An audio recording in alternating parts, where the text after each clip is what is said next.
தினமலர்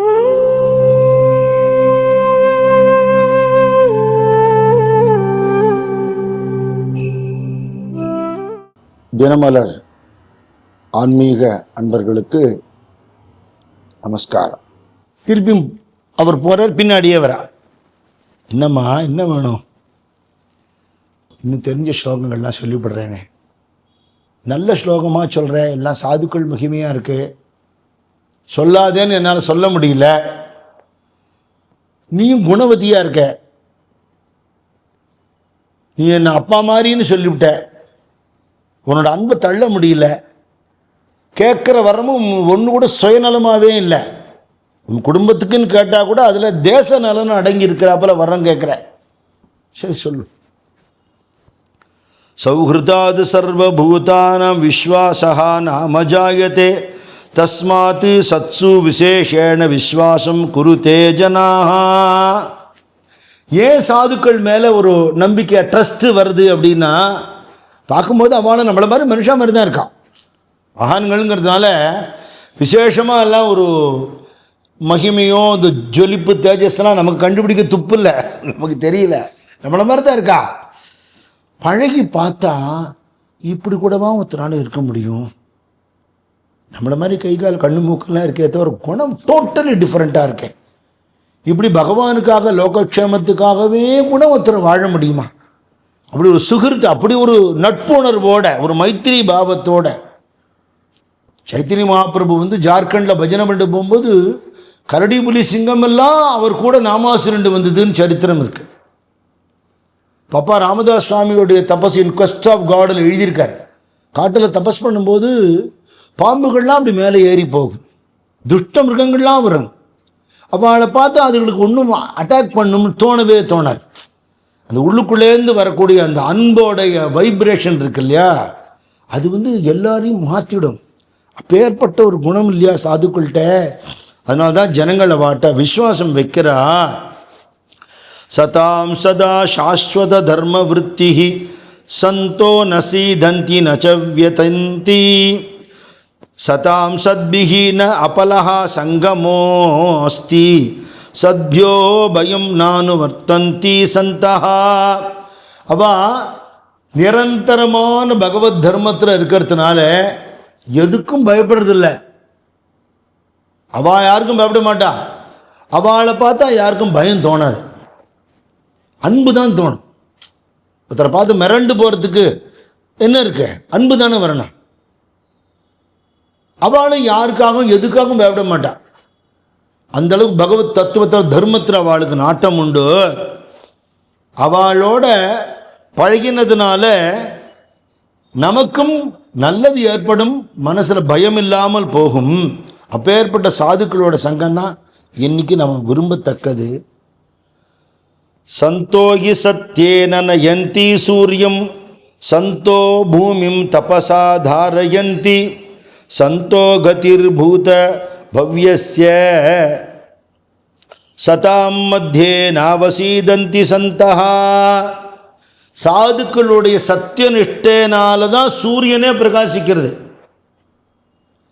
என்னைக்கு உலகத்தில் ஒரே ஒரு மகான் கூட இல்லையோ அன்னைக்கு உலகம் அழிந்து விடும்னு சொல்கிறார்.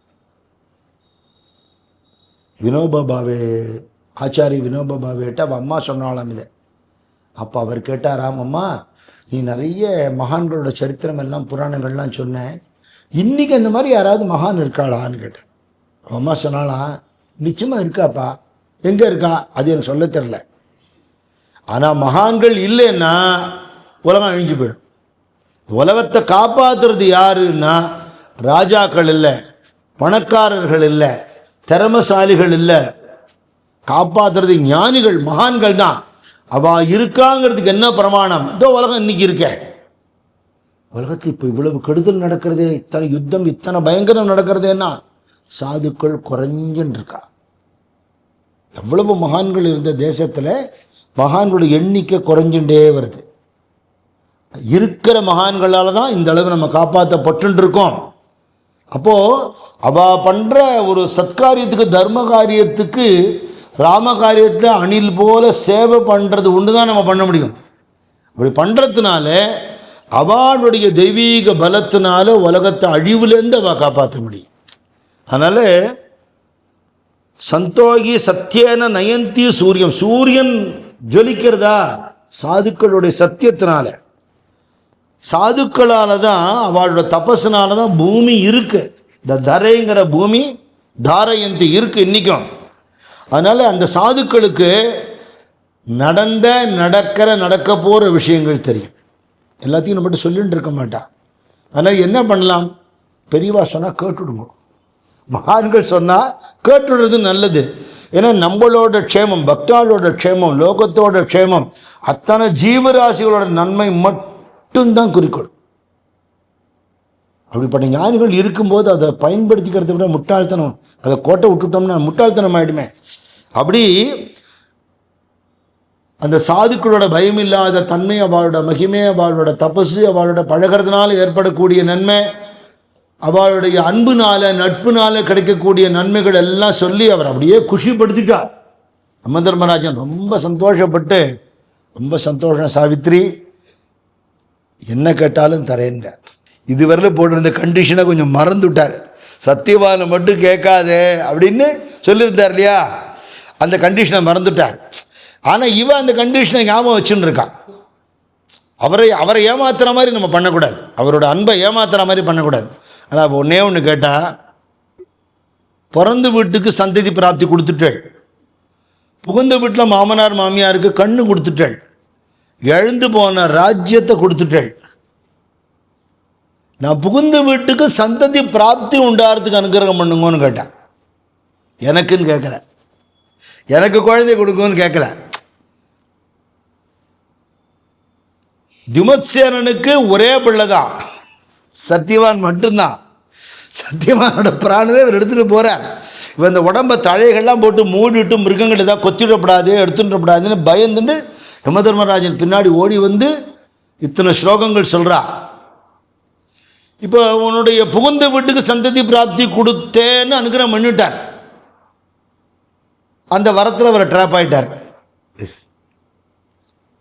அவ்வளவு ஏமாளியா யம தர்மராஜன் இல்லை. அவளுடைய பதிபக்தி சாது பக்தி, இது முக்கியமான விஷயம், அதுதான் கவனிக்கணும். மகான்களை மனசால நினைச்சாலும் அவளை பற்றி பேசினாலும் நமக்கு நல்லது நடக்கும்.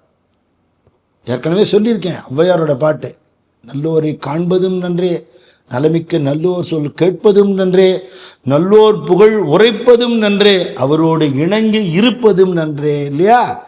அதனால் மகான்களை நினைக்க நினைக்க நினைக்க நம்ம வேற ஒன்றுமே பண்ண வேணாம். இந்த தேசத்தில் அவதாரம் பண்ண மகான்கள் அடியார் பெருமக்களுடைய வரலாறுகளை நினைச்சா நம்ம தூய்மை ஆகிடும். அவள் எழுதின பாடல்களை பாடினா நம்ம தூய்மை ஆகிடுவோம். அவள் சரித்திரத்தை படித்தா சுத்தம் ஆகிடுவான், சந்தேகமே கிடையாது. மனசை பவித்திரமாக்குற சக்தி மகான்கள் சரித்திரத்துக்கு உண்டு. அவள் போன வழியில் அந்த சரித்திரமே நம்மளை கூட்டின்னு போயிடும், நம்மளும் அப்படியே ஆகிடுவோம். இந்த உலகத்தில் அவ்வளவு பேரும் தர்மாத்மாக்களா மகாத்மாக்களா ஆறதை விடவும் உலகத்துக்கு வேறு என்ன நல்லது பண்ண முடியும், இல்லையா? அப்போ அந்த மகான்களை அவன் மகிமைப்படுத்தினதுனால ஒரு இடத்துல கூட யம தர்மராஜ ஸ்துதி இல்லை. உங்களை மாதிரி உண்டா? அதெல்லாம் ஒன்றும் கிடையாது. அவள் சொல்கிறது அவ்வளவு சத்தியம், மகான்கள் விஷயத்தை இவ்வளவும் பொருந்தக்கூடியது. இது வேத காலத்து ரிஷிகள்லேருந்து இன்றைக்கி நாம் கண்ணால் பார்த்துட்டு இருக்கிற மகான்கள் அவ்வளோ பேருக்கும் இதில் ஒரு ஒரு லைனும் ஒரு ஒரு வேர்டும் வரும். அவள் அப்படி தான் வாழ்ந்தா, அப்படி தான் அந்த காலத்தையும் வாழ்ந்திருக்கா. இனிமேலும் மகான்கள் இருக்கிற பட்சத்துக்கு இப்படி தான் இருக்க போகிறா, அது மாறவே மாறாது. அவளோட இலக்கணம். சாவித்திரி நமஸ்காரம் பண்ணிட்டு சிரிச்சா, என்னம்மா எல்லா ஸ்லோகமும் சொல்லிட்டியா? சொல்லிட்டா, நான் கேட்கிட்டதெல்லாம் கிடச்சிடுத்து, என்னோடய மனோரதம் பூர்த்தி ஆகிடுத்துன்னா. நீங்கள் தான் இப்போ எங்கள் ஆத்துக்காரை திருப்பி தரணும்னா என்னது கேட்குற? என் புகுந்த வீட்டுக்கு வாரிசு கொடுத்துட்டு, ஆமாம், அவரை நீங்கள் எடுத்துகிட்டு போனால் எப்படி வாரிசு வரும்? எங்கள் மாமனார் மாமியாருக்கு வேறு குழந்தைகள் கிடையாது, அதனால் நீங்கள் அவரை கொடுக்கணும் அப்படின்னு கேட்டுக்கொள்ள, உலக சரித்திரத்திலே இல்லாத ஒரு விஷயத்தை நீ பண்ணிட்ட. இப்போ உன்னுடைய உறுதி, வீட்டுக்காரர் மேலே இருக்கிற பக்தி, சாதுக்கள் மேலே இருக்கிற பக்தி, யம தர்மராஜனையும் ஸ்துதி பண்ணி சாதுக்களோட ஸ்துதியை சொல்லி யம தர்மராஜனையும் இழக வைக்க முடியுங்கிறத நீ காட்டிவிட்டேம்மா. இதுவரையிலும் யாருக்கும் கொடுக்காததை உனக்கு தரேன், போ உங்கள் வீட்டுக்காரங்க ஏந்திருப்பான் போ அப்படின்ட்டு திருப்பி அவர் நமஸ்காரம் பண்ணலாம். இதில் இருக்கிற அவ்வளவு பதங்களும் உங்களுக்கே பொருந்தும். நீங்களே ஒரு மகாத்மா, நீங்களே சாது, நீங்களே பகவத் பக்தர் பாகவதர் அப்படி சொல்லி திருப்பி வந்தா அவன் இந்த சருகெல்லாம் நகர்த்திட்டு ஏந்து உட்காண்டிருக்கான். சாவித்திரி ஒரு பயங்கரமான கனவு கண்டேன். புராணத்துலலாம் சொல்லுவாளே, அது மாதிரி எருமக்கடா வாகனத்தில் கண்ணங்கரையிலையும் யமதர்மராஜன் வந்து என்னை எடுத்துன்னு போகிற மாதிரி கனவு கண்டேன். நான் செத்து போயிட்டேன்னு நினச்சிட்டேன். ரொம்ப தூரம் கொண்டு போயிட்டார். நீங்கள் என்னென்னமோ பேசி என்னை திருப்பி கூட்டின்னு வந்துட்ட மாதிரி ஒரு கனவு கண்டேன்னு சொன்னாராம். இவ கனவு தானே விடுமா, நீங்கள் நன்னா இருக்கல எனக்கு அது பொறுமைட்டாளாம். தன் வாயால் தன் பெருமையை சொல்ல விரும்பலை அவள். இப்படிலாம் பெண்கள் இருந்திருக்காளே இந்த தேசத்தில். அதுக்கப்புறம் இங்கே வந்துட்டா பசங்க போனவாளை பிள்ளை மாட்டு பண்ண காணுமேன்னு தவிச்சுன்னு இருக்கா. துமத்சேனனும் அவருடைய மனைவியும் காட்டில் போய் நம்ம எங்கே தேடுவோம், நமக்கு கண் பார்வை இல்லையே நினச்சினே இருந்து கண் பார்வை வந்துடுத்து. கண் பார்வை வந்துடுத்தேன்னு ஆச்சரியப்படுறா. இவா 2 பேரும் வந்துட்டா. காட்டில் இருக்கிற தபஸ் பண்ணிருக்கிற நிறைய ரிஷிகளுக்கு அவள் ஞானத்தில் இந்த விஷயம் தெரிஞ்சுது. எல்லாரும் இங்கே வந்தாளாம். இவ்வளோ மகான்கள் வந்திருக்கேளே, இத்தனை நாளாக கண் பார்வை இல்லாத எங்களுக்கு கண் பார்வை கிடச்சிடுத்து. குழந்தைகள் போனவா காணுமே நினச்சின்னு இருந்தோம், பத்திரமா திரும்பி வந்துட்டா, எல்லாம் உங்களோட ஆசீர்வாதம். அவன் சொன்னாலாம் உன் மாட்டு பொண்ணுடைய தபஸ் எப்படி இருக்கணுமோ அப்படி இருந்து போனவனை கூட்டின்னு வந்துட்டாய். அவன் யமதர்மராஜன் எடுத்துட்டு போயிட்டார். அவர்கிட்ட சாதுக்கள் மகிமையை சொல்லி தமிழ் ஒரு பாட்டு உண்டு. சாதுக்கள் மகிமையை சொல்வதென்றால் நம்மால் சாத்தியமாகாது அம்மா, சாத்தியமாகாது அம்மா, அம்மா சாத்தியமாகாது அம்மா அப்படின்னு ஒரு பாட்டு உண்டு. உலகத்தில் இருந்துமே உவந்து உண்மைகள் பேசி உபகாரம் செய்கின்ற உத்தம பெரியோராம். உவமை சொல்லப்போனால் உயர்ந்தோங்கி செழிக்கின்ற மரங்களே சரியாகும் மகத்தான கீர்த்தி வாய்ந்த சாதுக்கள் மகிமையை சொல்வதென்றால் சாத்தியமாகாது.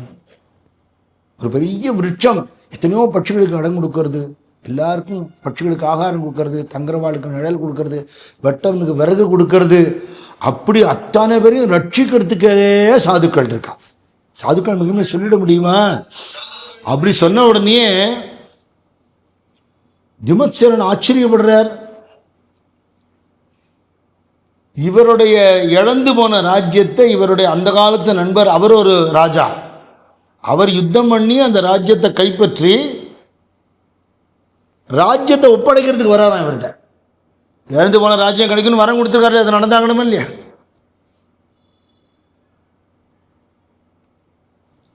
அந்த பக்கம் அப்பா அம்மாவுக்கும் உரிய காலத்தில் சத்சந்தான பிராப்தி யமதர்மராஜா அனுகிரகம் பண்ணினார்.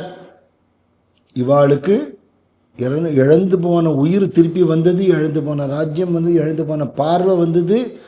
இவ்வளவையும் அந்த ஒரு பொண்ணு எப்படி கொண்டு வந்தான்னா, இன்னைக்கு இதெல்லாம் பேசினா கட்டுப்பட்டின்னு சொல்லுவா. ஆனால் தர்மத்தை உதறிட்டு நவீனம்னு வாழ்ந்து என்ன சாதிச்சோம்? என்ன சாதிச்சோம்? மற்ற மதத்துக்காரால அவரவர்கள் தர்மத்துப்படி இருக்கா, அந்த மரியாதை அவளுக்கு கொடுக்கணும். நம்ம தர்மத்தை விட்டுட்டு இன்னொருத்தரை காப்பி அடிக்க வேண்டிய அவசியம் நமக்கு என்ன இருக்கு? இது எப்பேற்பட்ட தேசம், எப்பேற்பட்ட பண்பாடு, என்ன கலாச்சாரம் உள்ளது, எப்பேற்பட்ட தெய்வ பெண்மணிகள் வாழ்ந்திருக்காளே, அப்படி ஒரு தேசம் இல்லையா? புராணம் கட்டுக்கதேன்னு ஒதுக்கிட்டோம்னா நமக்கு தான் நஷ்டம். அதை சொல்லியிருக்கிற விஷயங்கள், வேல்யூஸ், அதை வாழ்க்கையில் கடைப்பிடிச்சு நம்மளாலையும் தெய்வீகமாக உயர முடியும்னு காட்டினோம்னா நம்ம வாழ்க்கை நமக்கு லாபம். அப்போ இந்த சரீரம் அதற்கு கொடுக்கப்பட்டிருக்கு. இந்த உடம்பை தெய்வீகமாக பயன்படுத்துவதற்காக கொடுக்கப்பட்டிருக்கு. அப்படி இருக்கிறவாளுக்கு தெய்வம் பேசும், உள்ளுக்குள்ள தெய்வீகத்தை உணர முடியும், இருக்கிற இடத்தெல்லாம் தெய்வீகமாக மாற்ற முடியும். இன்னைக்கு மகான்களுடைய ஆசிரமங்களில் போய் பாருங்க, தெய்வீக சூழ்நிலையை நம்மளால் உணர முடியும். அவள் சொல்கிற வார்த்தை சத்தியம்னு நம்ம உள் மனசு சொல்லும், அவள் வாழ்க்கை சத்தியம்னு உள் மனசு சொல்லும். இன்னும் கபடம் இல்லாமல், பொய் இல்லாமல், துரோகம் இல்லாத ஞானிகள் மகான்கள் இன்னைக்கும் இருக்கா, இன்னைக்கும் இருக்கா. பார்க்குற பார்வை வேணும், பயன்படுத்திக்கிற பாக்கியம் வேணும், ஏற்றுக்கிற மனசு வேணும் இல்லையா? அப்படி இருக்கும் பொழுது இந்த சரீரமாகிய இந்த பிண்டம் இருக்கே, இதுக்குள்ள தெய்வீகத்தை உணர்றவன் எவனோ அவன் அண்டமெல்லாம் தெய்வத்தை காண முடியும்.